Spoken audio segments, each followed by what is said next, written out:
evening will be a public hearing on 6 proposed amendments to our zoning ordinances. The first one will be, and we'll be voted on time in March. We will be reviewing it tonight and then voting whether or not to move it to the warrant. The first one for tonight is the Aquifer Protection Ordinance. And the way it's going to do it tonight is what we basically do is we discuss it a little bit among ourselves, get input from any town departments, from our planner and our engineer. Once that is complete, we open it up for public comment. So for public comment tonight, because there's a lot of people here and we want to make certain everybody gets heard. One of the rules and regulations of our meetings is that we conclude things at 10 o'clock. So we want to make sure everything gets heard tonight that's on the agenda. So we're going to limit public comment to 3 minutes. You're going to need to go to the microphone. You're going to need to introduce yourself and give your address. So we have that for the public record. Then you can give your public comment. We'll thank you for commenting. And then the next person will give their comment. And when everyone has commented, we'll close public comment, and then we'll again talk amongst ourselves and decide how this is going to move forward. Any questions on procedure? Okay, seeing none. The first ordinance this evening is several things having to do with the Aquifer Protection Ordinance. And that is, thank you. I do want to introduce the members of the board that are here. To my left is Glenn Coffin, Vice Chair of the board. We have Peter Coffin, member. I'm Lynn Merrill, I'm the chair. Robin Carter is our administrative assistant. Chris Bashaw is our selectmen's representative. And Peter Baker is a member. Absent this evening due to illness is Steve Hatfield.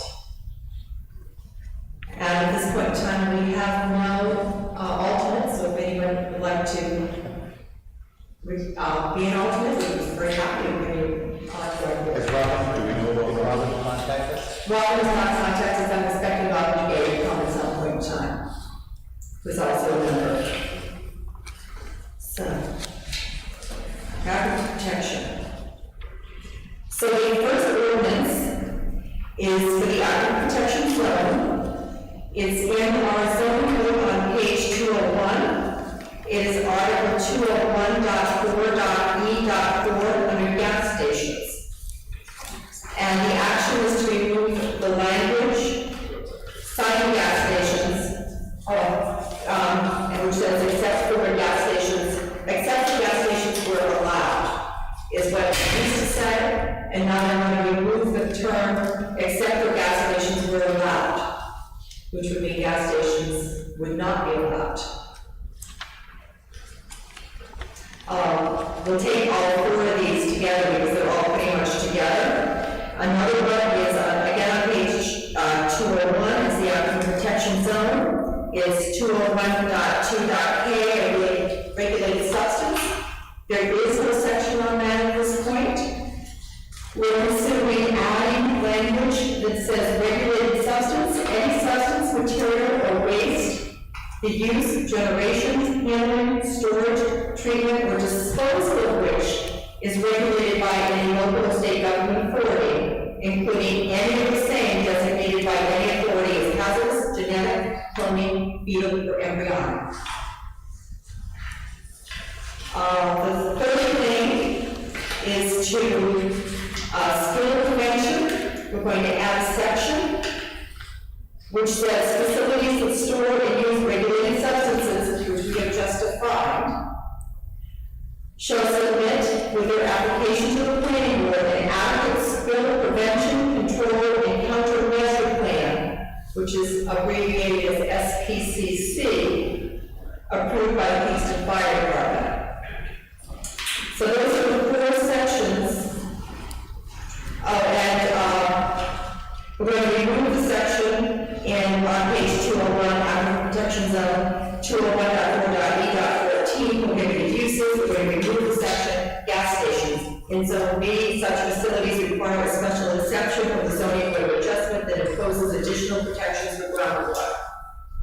So what these four ordinances basically do is they define regulated substances. They say that those substances, if they are to be in the aquifer protection zone, will need to have a spill plan approved by the Kingston Fire Department. It removes gas stations from basically any part of town.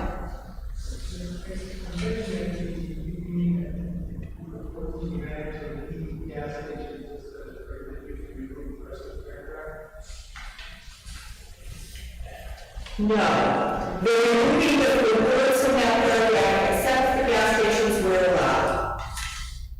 So currently, that reads,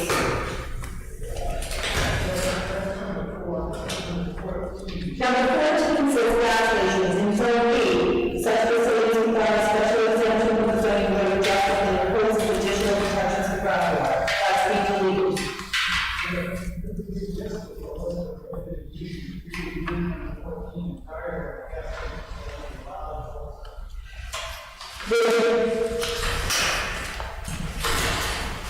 Yeah, so actually it is gas stations, number 14, gas stations would stay, but the remaining paragraph would be deleted. Correct.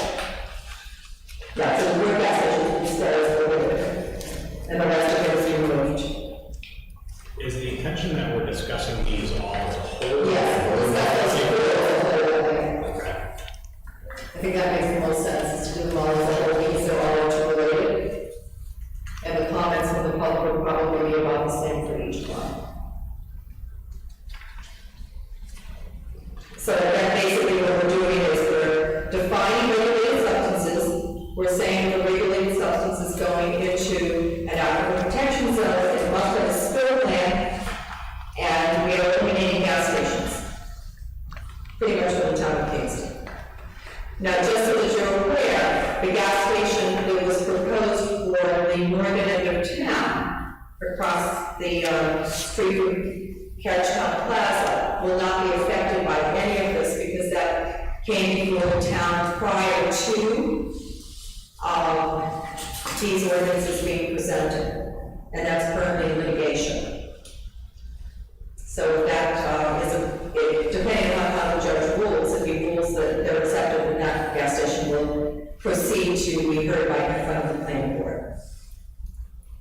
And so if this were to go to the warrant, and if it were to pass by the voters, it would mean that you couldn't propose a gas station in town as an allowed use, but it wouldn't prohibit an applicant from seeking variance, seeking relief from that. So there's always an option for an applicant to seek a potential use.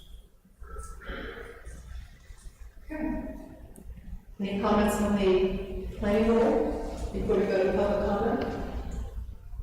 Is it my understanding that years ago, maybe about 10 years ago, the town sought the guidance and advice of an expert to come up with plans so that gas stations could be done safely within the community? It is my understanding that the town did consult our town hydrologist, who is an expert in water, to indeed come up with a plan so the gas stations could be placed in that protection zone and that they could be done safely. And that's what the town has been using until this point in time. That was before four of us were on the planning board. So I guess one of my concerns this evening, and I definitely want to hear it.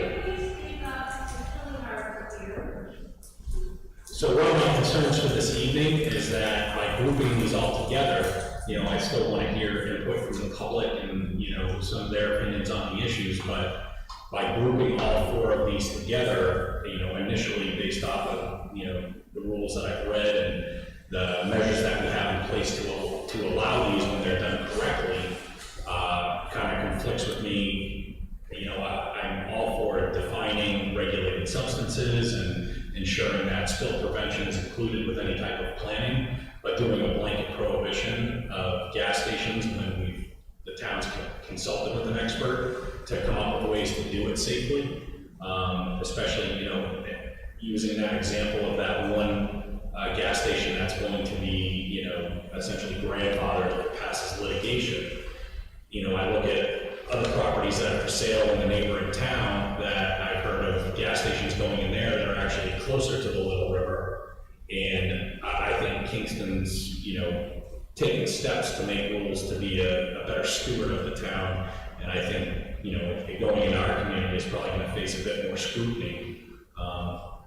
And I'm always hearing people complain that gas prices in Kingston are always higher than the neighboring towns.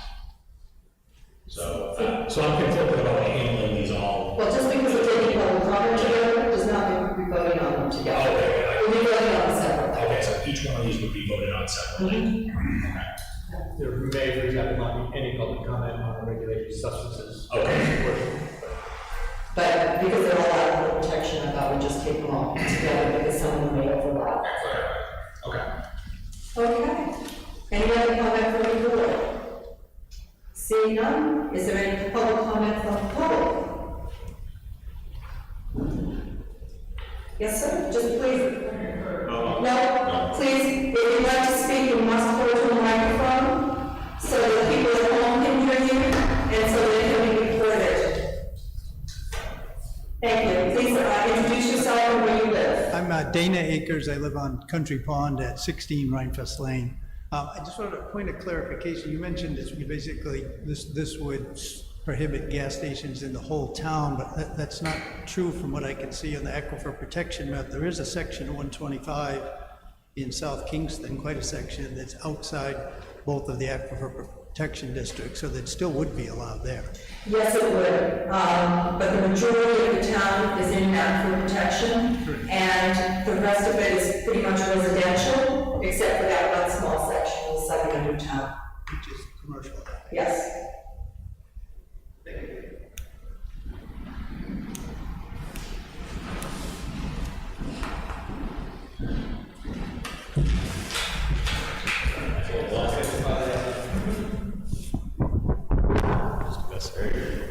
Phil Coombs, 6 Little River Road. I do find it interesting that the topic of safety came up because I would say in the post-COVID era, there's a very good debate that has taken place on what constitutes safety.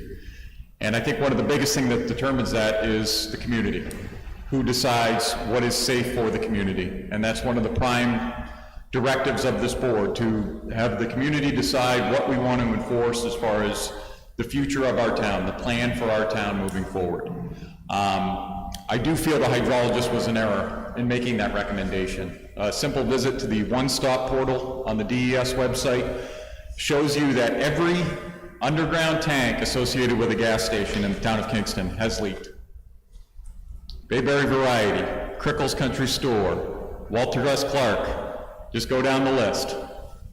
And a lot of people will point to the fact that technology is better now. Most people point to the sump provisions that they put in around the tanks. The 2 active gas stations in town have all been cited for leaking tanks within the past 20 years. That is the Shell station in 2004 that was remediated, and Mr. Mike's in 2013. That was found out after numerous residents around the gas station started complaining about an odd smell and flavor in their water. You don't need to look outside this community to see the impact that gas stations can have on our water. I think this town has sacrificed a lot to protect its aquifer. We've given up certain commercial opportunities that could have been very lucrative for us, but because of the restrictions that we have put in place, because we decided as a community it is safer for us to keep our water protected, that we're not going to allow certain things to happen in there. And to me, this just seems a no-brainer. This is like allowing a cannabis store in the drug-free school zone. It just doesn't make sense. You're allowing someone to put thousands of gallons of a toxic chemical underground in an area that we're protecting because of the groundwater. None of that passes a sniff test to me. The water in this town, between ourselves and Fremont, we are the largest freshwater resource in the state. All these places on the seacoast that are growing out of control, they're going to need a place for water in the future. And I see our future not in an old legacy landfill that's generating interest, but us selling that water, us protecting that water for sale, for recreation use. It benefits our future in this town. And it also keeps our residents safe, keeps these chemicals out of our drinking water. Thank you.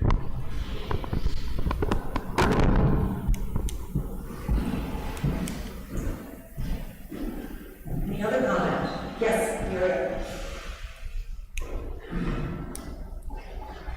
Muriel Ingalls. I've been on the, in Kingston for over 50 years. I live on Kingston Lake. I'm part of the Kingston Lake Association. Water is our most important resource. Do not mess with it. Thank you. Muriel, we need your address. I'm sorry? We need your address. 100 Main Street, Kingston. Thank you. Thank you for having me here. Anyone else?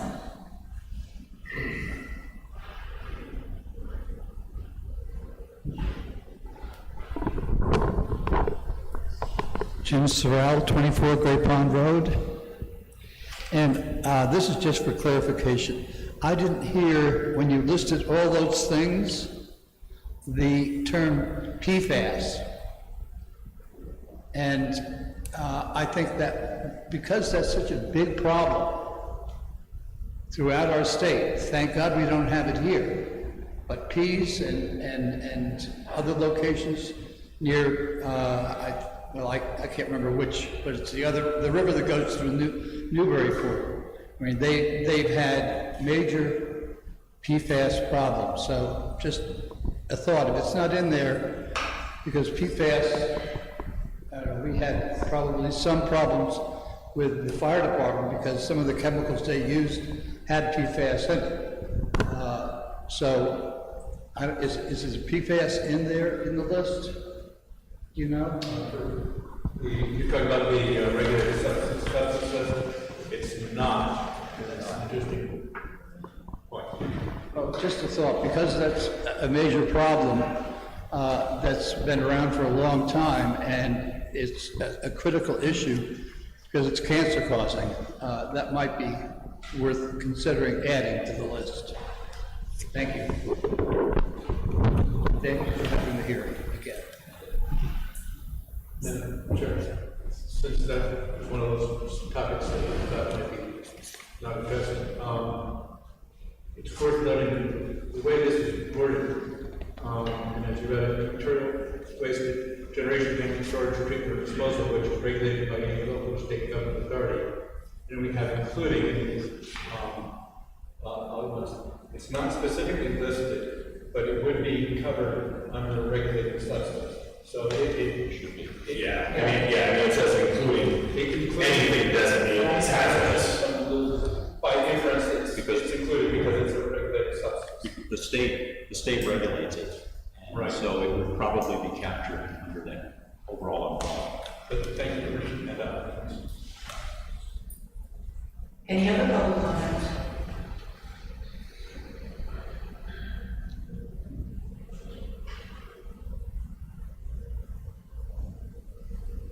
Going once? Going twice? Sure. Okay, we'll close public comment. Okay. What's your pleasure, planning board members? Could I just make one comment? Just since this is the official public hearing, could we perhaps just put on the record that the recommended groundwater protection ordinance by the state's Office of Strategic, whatever they call themselves now? Well, actually, I believe it's DES. Oh, it is DES, you're right. It's The DES's model ordinance for groundwater protection does recommend that gas stations not be included in the aquifer zones. We spoke about that directly at the discussions that the board had to bring this to public hearing, but it should really be part of our record here at the public. And to be honest, since I was the one who brought this forward to the board, after having outreach from town residents. That was really the foundational item as far as a reference point, if you will. And it was that model groundwater ordinance of 2015, and I believe it was updated again in 2020 or 2021. I think, Lynn, you might have looked that up. I did look it up. And we, just to convince ourselves that in fact, even the more recent version still recommended prohibiting gas stations in aquifer zones. And in fact, it is still there. Which may go without saying, but is more recent than the contracted study or recommendation that we had from the Correct. hydrogeologist. I will say, I do appreciate Phil's comment that maybe one thing we've learned in the past few years is maybe sometimes experts are only that in name only.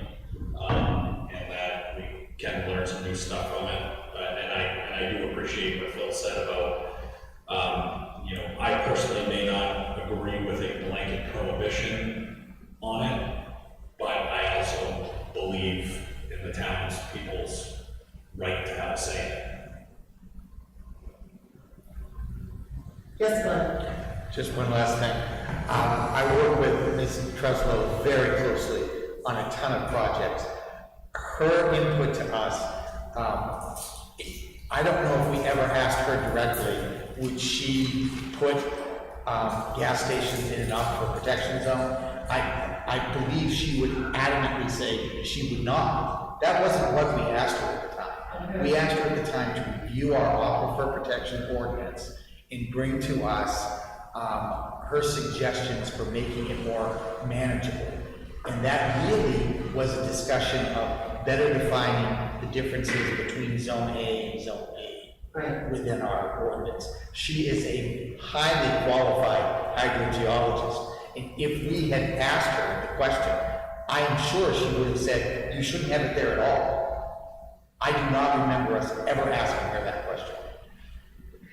I've heard her say it in other forums, so I'm confident that that's what she would have told us, but that wasn't the reason that we engaged her services. And I just would hate the record to be saying that we were saying that our hydrogeologist counseled us poorly. She counseled us in the way we asked her to counsel us. Is it too late to ask you a question? Well, it's too late for tonight to proceed. Yes. But we could certainly, at any time when she comes before, she does counsel us frequently when we ask for hydrogeologic studies in relation to developments. She's the consulting person we go to review a developer's hydrogeologic study. So we have several opportunities in most calendar years to ask her questions. It's certainly something we could ask her, but we haven't asked her in this process to amend the ordinance presently. So I guess my last thing is that if they're going to go on there, if they're going to be moved separately and moved as individual questions for people to vote on, not all or nothing, I would support all of them going to town vote.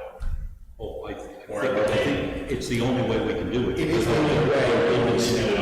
They're individual article changes, and they need to be done separately. Okay, I just want to make sure. It was only for discussion purposes. Yeah.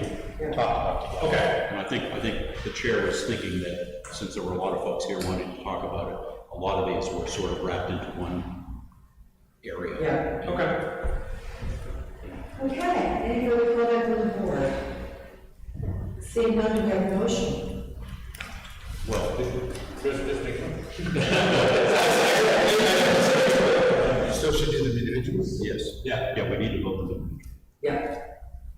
Okay. All right, in which case, I'll move that we forward the Article 201, regulated substance article, to the ballot as written. Do we have a second? Second. Any further comment? All those in favor? Aye. And that's unanimous. Okay. Looking at 201.4.E.4 gas stations. Do we have a a motion? I'll move again, we move to 201.4.B.4. Not all that we move the phrase except for gas stations were allowed to the ballot. Second? Seconded. Okay. Any further discussion? Seeing none, all those in favor? Aye. And that is unanimous.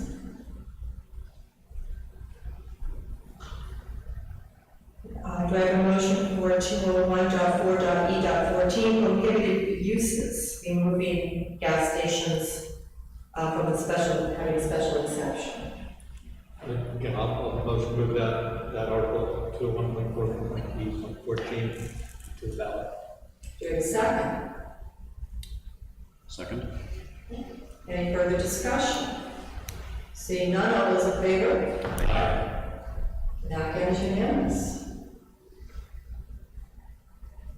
And then we have 201.8.f, general requirements spill prevention. Do you have a motion? I'll move to 1.8.f, requiring the facilities to store regulated substances to provide spill prevention plan to the ballot. Do we have a second? Second. Any further discussion? Seeing none, all those in favor? Aye. And that's unanimous. And that takes care of the aquifer protection zone.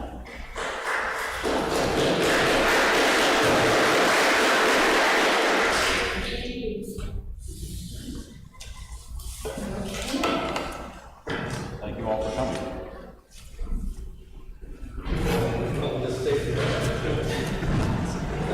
You got all the announcements for the rest of the meeting, don't you? The deal is what you need.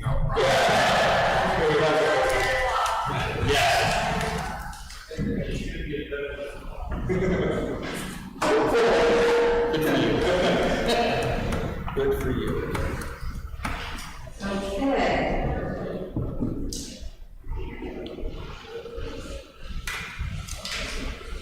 So the next on our chart, everybody has the chart. The next on our chart is actually before this. And that's the age restricted multifamily housing, So is that 106, Lynn? 106. So it's 106 and it's 208. And because those are the two changes we're making, having to coordinate the state law as far as the number of bedrooms that are allowed for density. Why don't we discuss the two of those together as well? So the reason for this was, as you said, recent state law change that says that you cannot be more permissive for elderly housing than you can for workforce housing. Correct. So Glenn went through the ordinance and found a couple of discrepancies where we need to make a change in order to be compliant with that new state law. And I think the board's consensus is we weren't really looking to increase the density for all the other sections, so we want to go to the more restrictive one. Right. So, any further discussion? You don't have to worry about public anymore. Can I just ask, is like a plaza thing that happens a lot? Because it's the first. I think that was one person that initiated.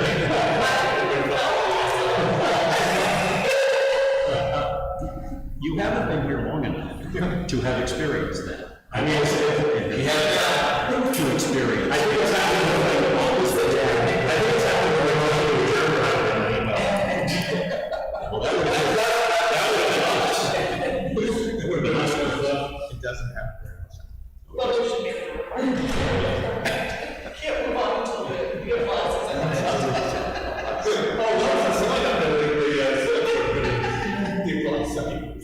Yeah, that's the graphic system. So if there's no discussion about the age restricted housing changes, do we have? I was going to say, open for public comment. Okay, after we comment from the public, say that there's no public here, I will close public comment. So I will make a motion to move to the warrant the change for the District of Age Restricted Housing, section 106.3B regarding density, to remove and replace current language with, we haven't read, did you read it yet? I don't think we have to read it, I think we can just say as posted. It's posted. Okay. It's on the website. Yeah. If you wish, as posted. I mean, if the public was here, we'd read it, but. Well, there are people. Oh, that's true, there's people up here. So the current language is up to 6 dwelling units. I was about to read it. If you- Oh, okay. So to replace the current language, I won't read the current language, but to the new proposed language, up to 4 bedrooms per acre of gross tract area, excluding wetlands, as defined by the town's wetlands ordinance, may be constructed. This paragraph supersedes the density requirement found in the town of Kingston Aquifer Protection District ordinance. And just for reference, the current density allowance is 6 dwelling units, so it's going from 6 to 4. It's going from 6 dwelling units to 4 bedrooms. Oh, sorry. So that, I probably should have read it. yeah, that is a substantial change. And I've got to say, it is the oldest age-restricted ordinance that we have.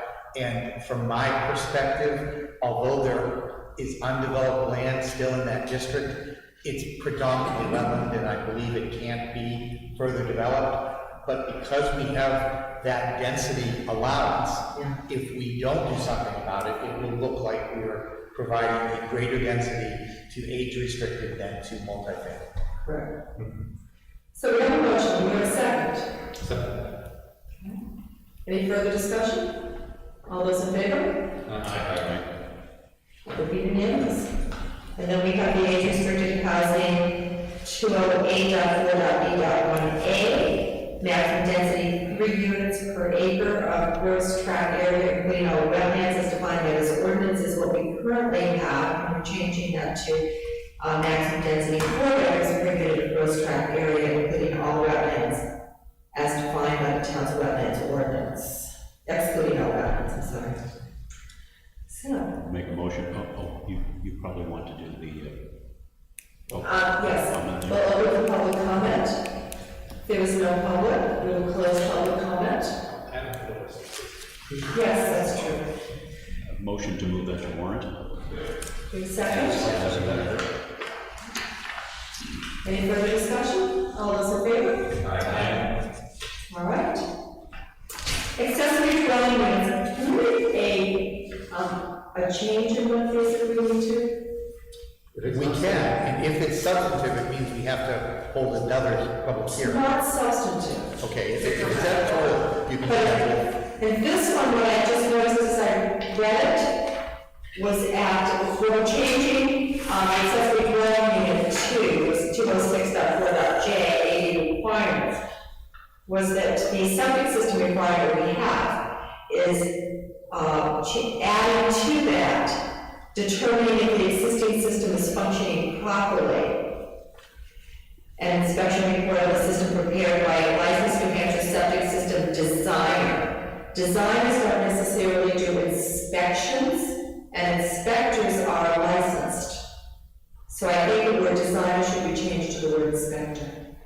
So it's That would definitely be substantive, because I mean, you're changing the requirements or the qualifications of the person. because designers don't generally do that, inspectors do that. I mean, it means we have to hold a public hearing in January, but we can. We're going to hold a public hearing in January anyway. Exactly.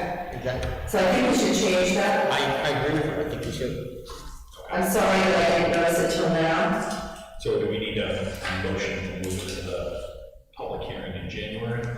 As amended somewhere? Okay, second. Do We probably ought to be mentioning a date for that as part of. we have to lock it into a single date, or can we state the public hearing date? It's supposed to be. Okay.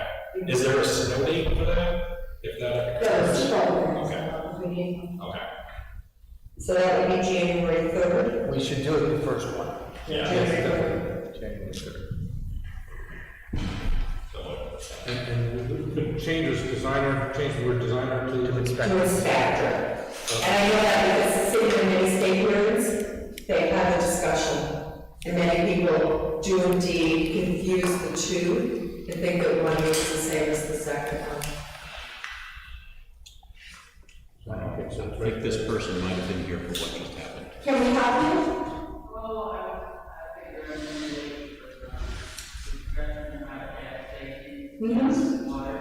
That's included.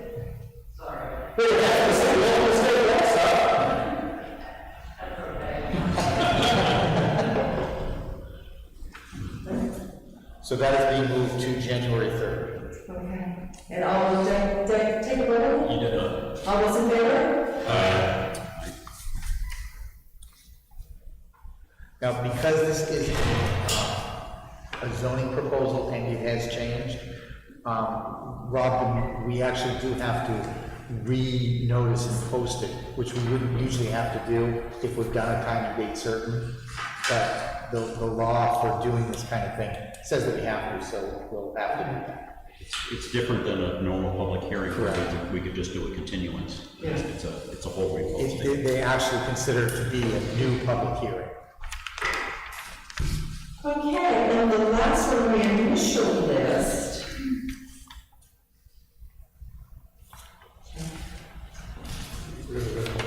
Is a residential home occupation, and they're going to add a section 207.4 for enforcement.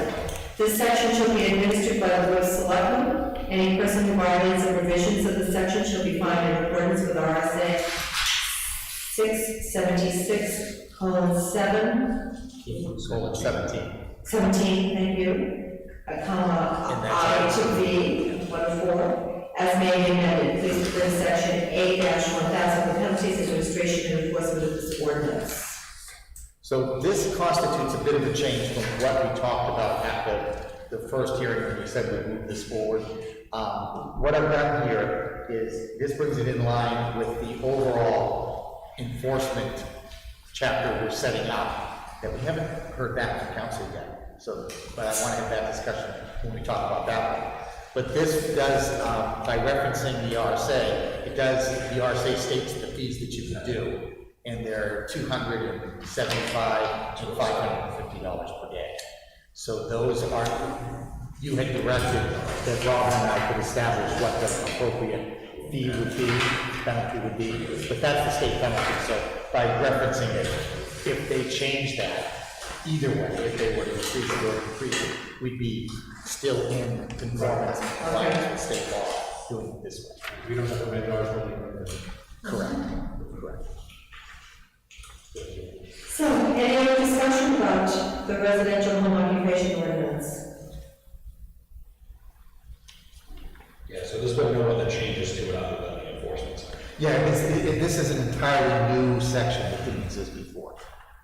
We're at the original discussion, when I proposed this, there were two things, and one of them, we didn't really get past discussion on, and so I suggested we just drop that and bring forth the enforcement part. Okay. The board was comfortable with that. Okay. Yeah, there's no proposal for a conditional use. Yeah, because I know there was talk and discussion about that at one point. But it was clear that we weren't gonna get any consensus, and so Yeah. I just pulled that. Okay. Okay. So, any further board comment?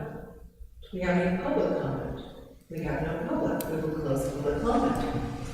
Are you ready to make a motion? Motion to move this to the warrant. Second. Any further discussion? Seeing none, all those in favor? Aye. That again is unanimous. And that takes care of the regular amendments, and then we have the large proposed amendments for enforcement. 5, 6, 7, 8, 9, 10, 11, 12, 15, 14, 15. So there's 15 different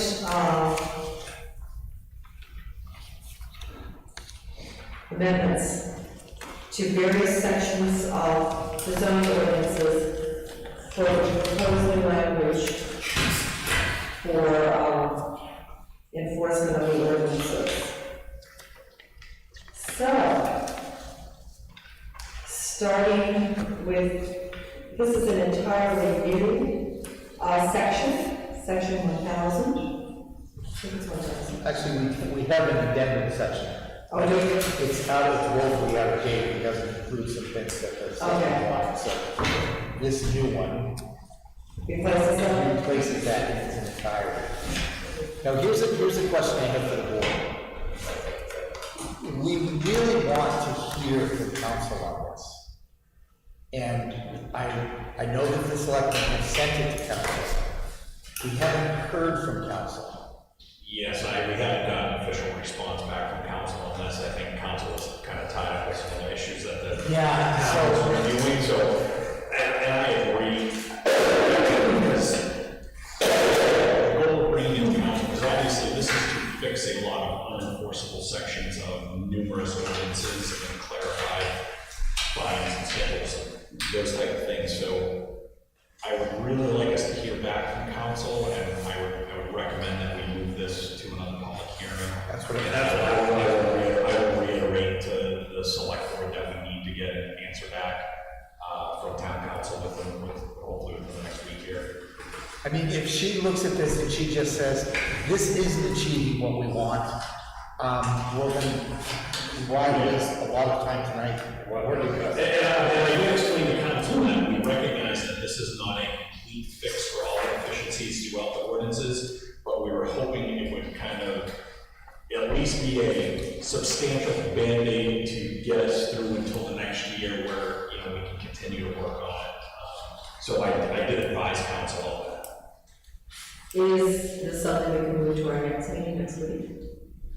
Only if we heard back from council by then. Yeah, that's why I move it to the next week. But I don't think we're gonna have time to repost it as a public hearing, because I. No, in this case, we're not doing this because there's a substantive change. We're doing this because we don't have information for the public hearing that we'd like to have. Oh, okay. So we could continue this public hearing to next Tuesday.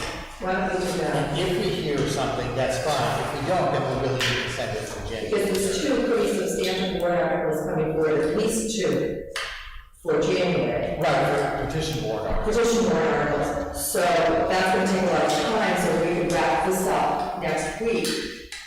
That would give more time for feedback from the public for those. Right, and I'm saying she, the town council I've spoken with about this, is a woman. I shouldn't make that statement. If council can get back to us and doesn't have a lot of changes, we could certainly then take care of it next Tuesday.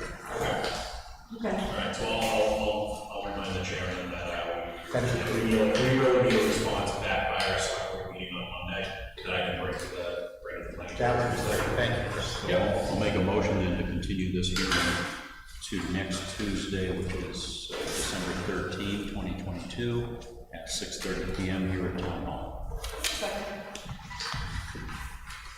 Any further discussion? All those in favor? And that is unanimous. Okay, do we have a motion to accept the minutes? Yes, I think I had it on the list. I don't know. Anybody else want to make a motion? Okay, I'll move that we accept the minutes as submitted. Second. Any further discussion? Seeing none, all those in favor? Aye. And that is unanimous. Okay, so we have three pieces of correspondence, all of which were sent to you. The first was an email from Attorney Charles Cleary.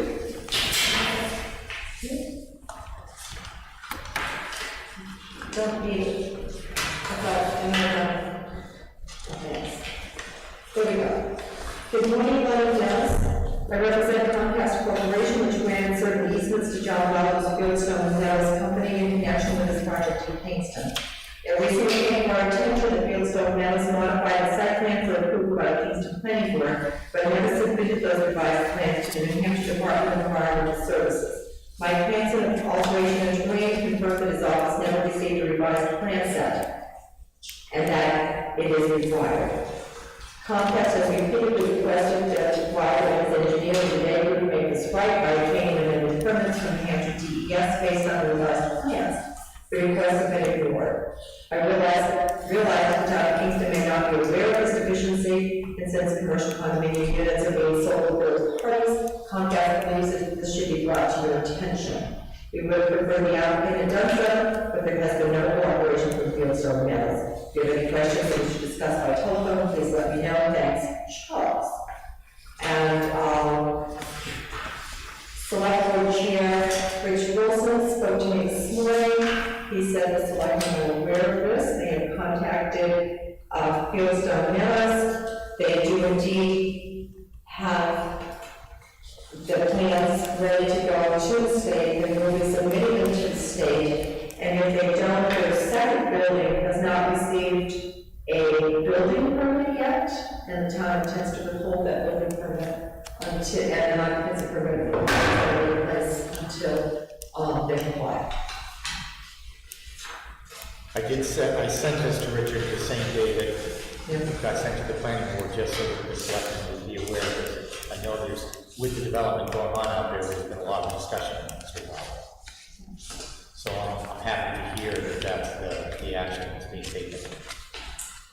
So what's the specific to the plans going to DES, not that they've made changes above and beyond what was Correct. in the site plan? Correct.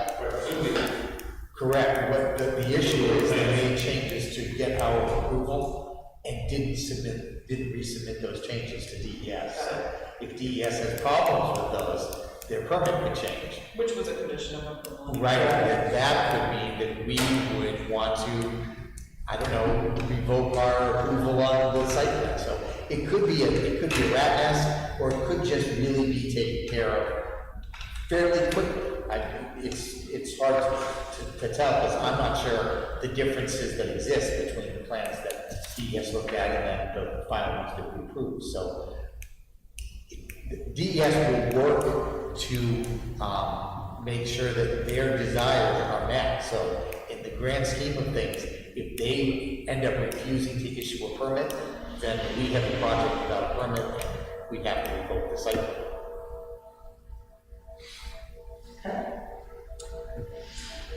I hope that's not the case. Let's hope that's not the case. And I'm very happy with what you just said. Is the board okay with me letting the attorney for Comcast know that? Just so that they know what the town's. As long as it's okay with. Yeah, I don't think there's any issue, because the select board discussed it in public. It wasn't discussed in non-public, so, yeah, we discussed it in public, so.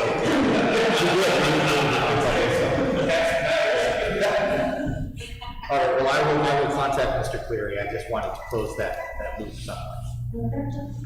And then we have a letter from the New Hampshire State of New Hampshire Liquor Commission from Mark Armenian.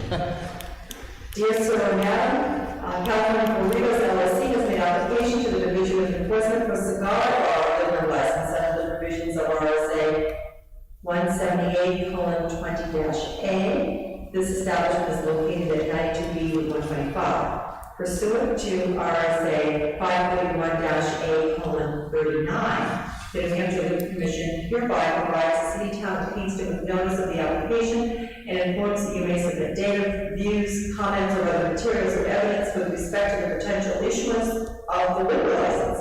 This information will be taken into consideration by the Division of Enforcement and Licensing prior to its recommendation to the Liquor Commission for approval or denial of the license. So that would be at the Saddle Up Saloon.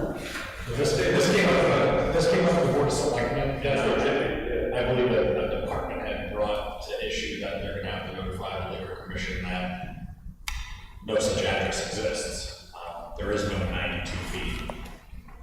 And that may interfere with the process, because I don't know if they would allow dual liquor licenses at the same address. What is their address? 92. The cigar bar is located within the structure. So But they have to be by the cigar bar, they have to be separate businesses. It's not in the house out back. No. I don't think so. Well, maybe that was 92 feet. I don't know. Yeah, but good point.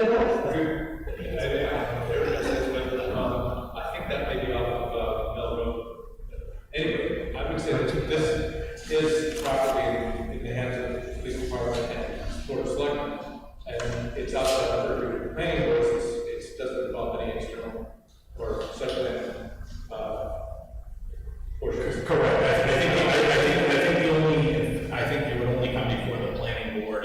something went further and the select board determined that it could be potentially be a violation of the site plan, then they may refer to guidance or advice or some type of formal affirmation of that. Right, well, technically, it's a second business location, and They haven't, they haven't even used the planning board to amend their site plan. So the select board and the department heads are going to be bringing to the attention of the commission the fact that, I mean, the big glaring thing for them is that technically that address does not exist with the town, they filed for it 92B. So that may reset it to start something else, or that may address the town's concerns or whatever its concerns the way the commission has, but it is being handled through the select. Right. And then, I guess the unrelated question is whether that has to do Expansion. use. I'm gonna say, I had that discussion with Richard. I don't consider that it does. I mean, I know he's, well versed in the law of cigar bars, yeah. But my perspective is that they have to be separate. They're actually cutting into their own seating requirements, because if they have to separate an area in order to allow internal smoking, they're probably cutting in on their own seating numbers. But we allow the sale of liquor there, and, well, I guess we're kind of quiet on the idea of smoking, but how does it change the approval that we granted them? But the whole cigar bar thing has a very specific connotation in state law, does it not? Yes. Yeah. It's very well, it's very specifically And it was defined. amended this past year Right. to reduce the percentage of income that has to be from sale of cigars. That doesn't apply to us. Not at all. However, to be consistent, when the 1686 house wanted to open a second business within its existing structure, which is exactly the same situation. Created a hair salon. But it isn't, Peter, because the use of the cigar bar in a restaurant, they're doing the same thing that they're already allowed to do. No, they aren't. That's very, very different. A cigar bar is a unique business. It cannot be part of another business. It's got to be physically separated because the whole reaches 70% of Well, the but how does the use, how does the use, Well, I'll tell you something. A bar is not allowed to have smoking. And a cigar bar isn't allowed to serve liquor unless they get under this liquor license. But they also aren't allowed to sell food in a cigar bar. One of the changes to the. I'm still not sure what they allow. But those are two very different businesses, a cigar bar and a restaurant. A restaurant is not allowed to have smoking, period. The bar is not allowed to have smoking, period. A cigar bar, obviously, allows smoking. That's why they have a separate business with a separate foundation system and the regulating separate accounting system, because of the involvement. You can't sell food there, you can't, you have to have 7% of your income from cigar sales, and that's the reduced number. So the bottom line is that, obviously, the Sabbath doesn't get 70% of their business from cigar sales, so it has to be a separate business. So as a separate business, it doesn't differ from the hair salon. The restaurant, that seems to be a bigger difference, but they're completely different businesses. Defined under state law as completely separate businesses. And theoretically, it would be subject to site plan review, which is supposed to be separate businesses. I completely understand. You understand the difference between two businesses? No, I don't. They're different. The concern of site review is the impact it has on the site and the butters. And I see no impact. The difference with a hair salon is that it drastically changes the septic system load. And it's a completely different use. They had to separate out because the clientele is different, the hours are different. It's a completely different use. But a cigar bar is exactly the same.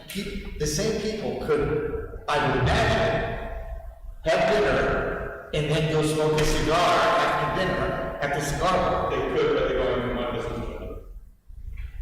And I'm just telling you what the New Hampshire statute said, and it is a separate business, and I don't see how you can differentiate between one Well, I would business. imagine that the ice cream place down there was a different business. I bet that whoever they vended out for ice cream wasn't the same person that was running the restaurant. Well, Well, I think if there's it's a selling business. ice cream, you can sell ice cream dishes or cones at restaurant. That's not really prohibited, you know, it's not a separate business. If Saddle is selling, I don't know the structure of the whole ice cream. I think we should go select the taker. Yeah. Was that But it brings up the question of why they didn't for site plan review since it's a separate business. So did we have a site plan review for the salon? Yes, we did. But we didn't That's ABC first and then here. But we didn't when the 1686, 1686, thank you, did a wine business. Because it's basic, and I bet that it's a different business. I bet there's a different LLC that was running the wine spirits. Actually, there was. But, oh, it's not a different LLC? Yeah, and wines, if your restaurant, you have a liquor license to sell wines, it's quite You need a different liquor license, you need a different liquor license to Maybe, sell a but- product that isn't going to be consumed on site. But they did not have a separate corporation for that. Are you sure? Pretty sure. Because that would really surprise me because the liquor licenses are separate. And here, complete ownership is different, as listed out with the Secretary of State's, the ownership of the cigar bar is totally different from the ownership of the salon. That's what it needs to be, or? No, it is. That's how it is. Yeah, it's owned by California Brewers LLC, and I just checked to see if California Brewers LLC was owned by the same people that own the salon. And it's not. There's four other California burritos cigar bars in New Hampshire. So it's a different business. It's a different business. There's one in Hudson, there's one in Nashville, there's one in South Willow Street, and I forget, I don't think it was Bedford. I think it was Bedford. So, that's at least, that's very similar. I don't know, you're not going to convince me, Peter. Okay. We're going to really disagree on this. Okay, we disagree. But I don't think the issue of the liquor license has anything to do with us. No, right. no, I'm not surprised when you realize that this is a separate issue of the fact that there is a new business there. And it was open, and we just did that in 66,000, as we discussed at the meeting, that's still isn't work. But I'm just saying, Chairman just looked it up, it's a separate business, separate ownership, as required by state law. Well, I think basically, if it's a separate business, required by state law, think of it as being like Kingston Plaza, with separate businesses in each one, each business at least has to register with the town, so you know that it's there. Send us a letter with their hours and their whatnot. I think they may end up hitting a sticking point when the liquor commission is advised that that's not a valid address. And then they may have to say, well, what do I have to do to get the two separate addresses? And that may force them to come back to the town. And presumably, if there's a separate address, we would need that at least reflected on the site plan, if not a new site plan for that address, correct? And then it's like, Go back to the beginning, it doesn't change the internal. I'm saying external. So except that that address doesn't exist in the current plan. So we should wait and see Those numbers. how this all plays out and whether or not we need to be involved. Okay, so, we're not gonna do a comment on the planning board, we'll do a comment on letter, literally. It's a lot of that. Okay. So we'll just keep that, we've been advised of that, we'll just leave that with the selectmen at this time. And then the last thing we received was the drought report from New Hampshire DES, which says that we are part of a small section of the state that is still in a drought. And we're not expecting it to be alleviated soon, Why did we get that? because the storms go this way. But I mean, we've been in drought conditions for a year. They've never sent us something before. Especially when we were in severe drought, you think they would have said something, said, hey, It has gotten better. it has It has gotten better. And it shows that I'm very odd that I think we're down to like, I received it the I first. think we're down to like moderately dry. we're one of those parts of the state that are normally dry, which is less than majority of the state is over the But we are still like a little bit around the, Merrimack River, sort of. Right, I think it says that there's now 28% or something that's in drought conditions, but in July, the drought conditions for the state was like 67 or 70%. And they never. Now, that's last paragraph, the long-term seasonal outlook for November, December, and January indicates equal chances of below normal and above normal.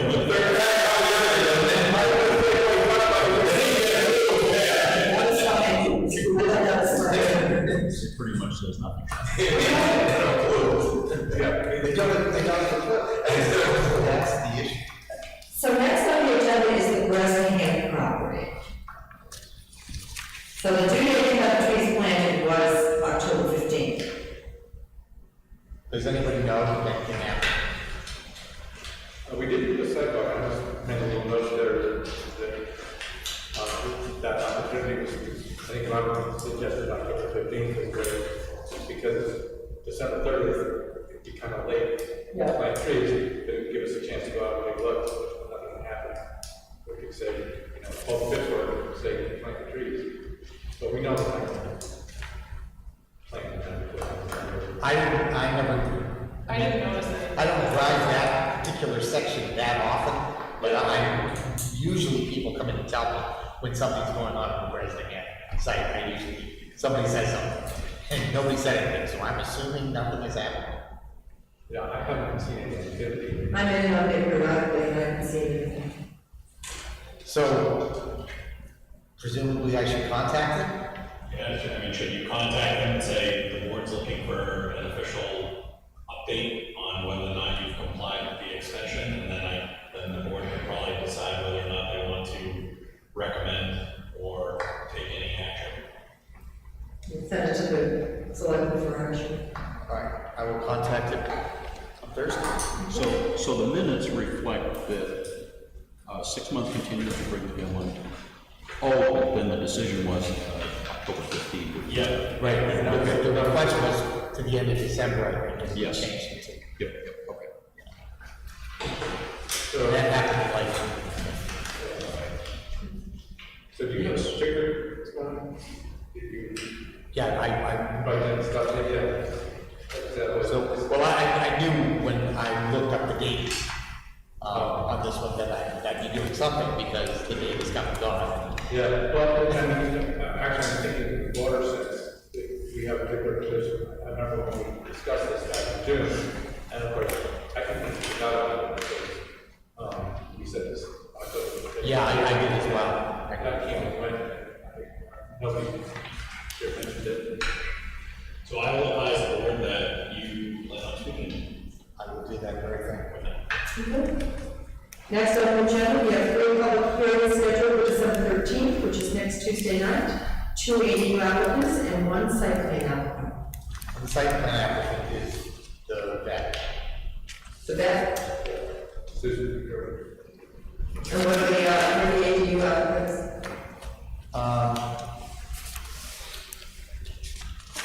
One is Pollard, I think. It's one you can. On Mocking, One Lincoln Circle? on Mockingbird, right? Lincoln is residential. Yes. I assume. And Mockingbird. Well, Mockingbird I did have a resident just ask me, because they were looking at doing an ADU and, they were concerned that, the impact fees, and they were kind of put back on how much the impact fees was. And I explained to them that, because the impact fees, because the way ADUs are written now, they can't be limited to like an in-law apartment, and they can essentially be rented out to anyone. So the impact fees are assuming that you could rent this out to somebody that has folks in the school district, needs police, fire, EMS services, and all those things that go along with it. Trash can.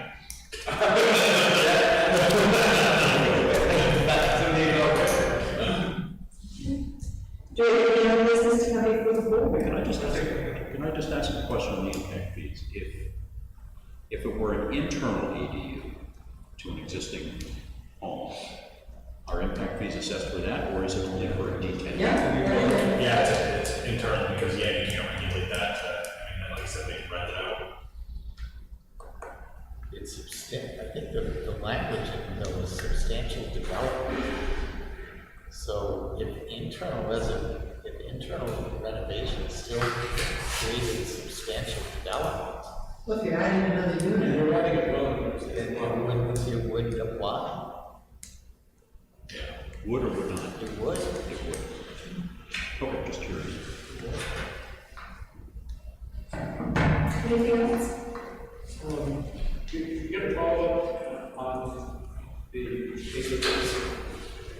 age-friendly communities in Scottsville. Remember, we talked about that November 1st, and you can call them, and then Yeah. call them tomorrow.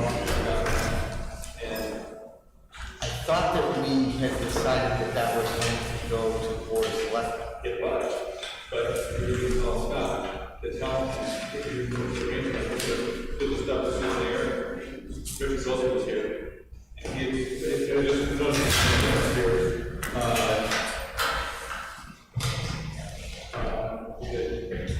you would take that. I'm sorry, as soon as I thought it went to the Board of Selectmen, I separated from it.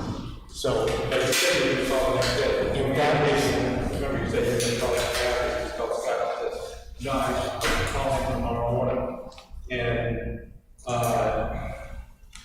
just happened, he happened to contact the library today about, community assessment, and brought up the fact that we expressed interest in doing this age restriction thing.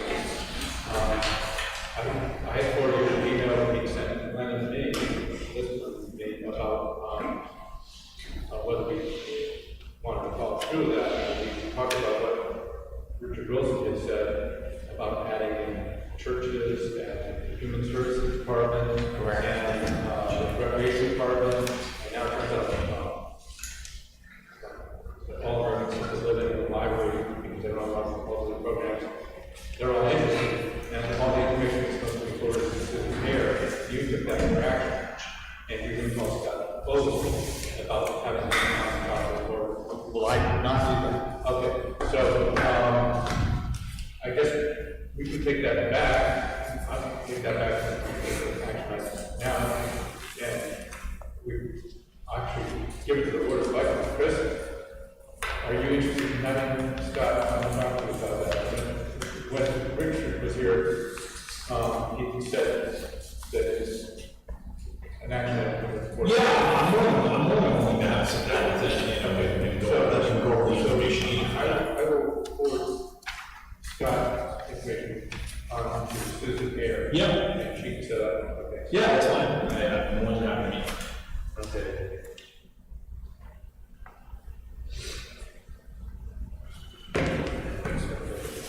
Someone know what that is, because Yeah, just, I kind of dropped it once you said you were doing it. And I absolutely dropped it when I thought it became a responsibility of the Board of Selectmen. yeah, and just know that obviously my schedule is a little more restrictive than. I'm here to be represented on the planning board on this. Yeah. But Richard's point was that this, and we don't agree, this is a. Because we're. Yes, It's planning board, really, Yeah. thing, it's really much more to do with medical, select board, Yeah. services. The people who, in the church, people who right now arranging for and paying. Right, provide services. Yeah. Which is the services. Yep. Communities and I think most of this project is organizing already written surveys. Yes. People there would say what kind to agree with what they want. I think Melissa at the library was more than happy to take on a lot of that administrative task. Yeah. So, because they're already got another survey going for assessment, so. Yeah. All right, I will send that information out. Okay. So I think the acoustics were better tonight. There wasn't much feedback, I don't listen to their volume before, there was a squealing going on. Yeah, well, so in here last night, even with the microphones on the table, no better, but Peter said there's definitely On YouTube. issues when you're watching on YouTube of voices drowning each other Take a out. look at this at the beginning. If you don't mind taking a look at this, because Yeah. kind of give a, you gave some good feedback on what you heard last night, I'd like to know how it compared to tonight. Yeah, I mean, Monday night. Yes, last night. Last night. Their meeting last The night. slides, yeah. So yes, last night. Tuesday. Never mind. Yes, Sorry, Chris, it was a week ago, Monday, because I was here last night. Okay. Couldn't watch it. I'm with you. That's a tricky one to review. You were just not making that connection between Tuesday and Monday at all. Any other business to come before the board? Return. Second. All those in favor?